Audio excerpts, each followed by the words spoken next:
Good evening. It's 7 o'clock, and we have 3 meetings that start at 7, amazingly enough. The first is the Cunningham Town Board meeting. That will be followed by a public hearing on electricity aggregation, municipal electric aggregation, and then we will have the Urbana City Council meeting. I'd like to call the meeting of the Cunningham Town Board to order. Would the clerk please call the roll? Mr. Bowersox? Present. Mr. Jacobson? Present. Mr. Lewis? Here. Miss Marlin? Here. Mr. Roberts? Here. Mr. Smythe? Here via Skype. Miss Stevenson? Mayor Pressing? Here.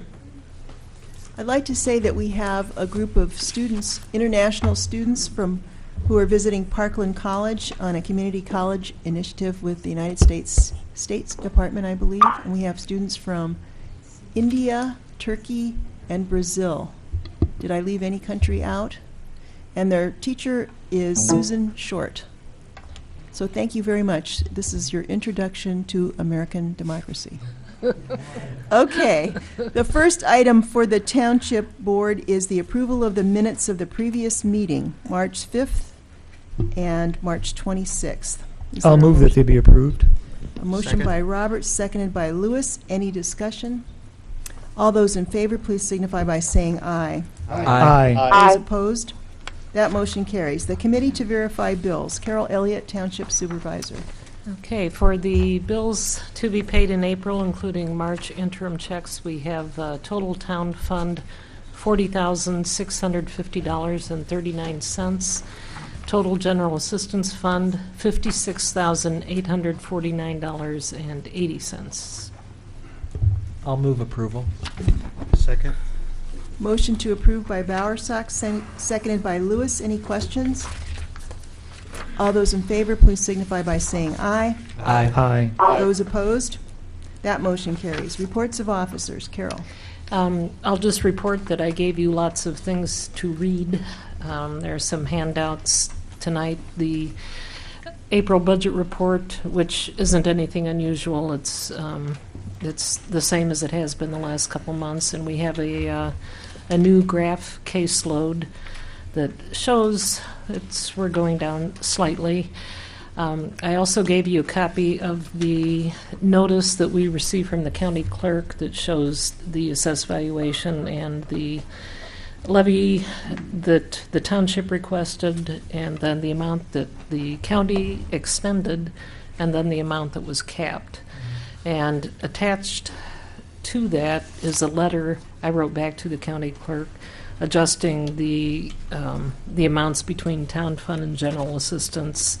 Given that we were going to be getting less, I had the opportunity to adjust the amounts between town fund and GA, so I've made them equal. So the extension would be $601,719. And then the last piece attached to that is the adjusted letter from the county clerk.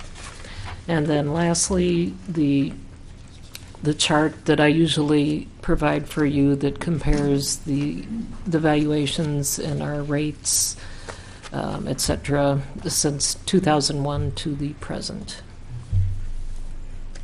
Okay. Any questions for Carol? Brandon. I guess my only question would be if you could briefly explain how over time the town fund and GA rates have come closer and closer, and now they're finally equal. What is that a sign of? Well, I think it depends on where our expenses are. At one time, I remember they were equal, although it doesn't show it on this list.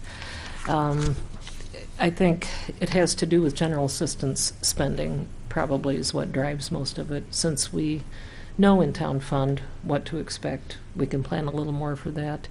When our general assistance expenses go way up, there are times we've had to borrow from town fund, and so I would say that's really the driving force between those two, unless we have some really big project that needs to be paid out of town fund.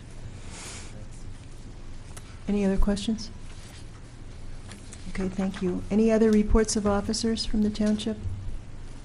Is there anyone in the audience who would like to talk with the town board?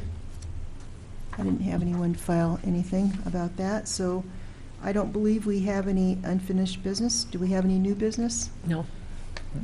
There being no further business, this meeting is adjourned. Thank you all very much.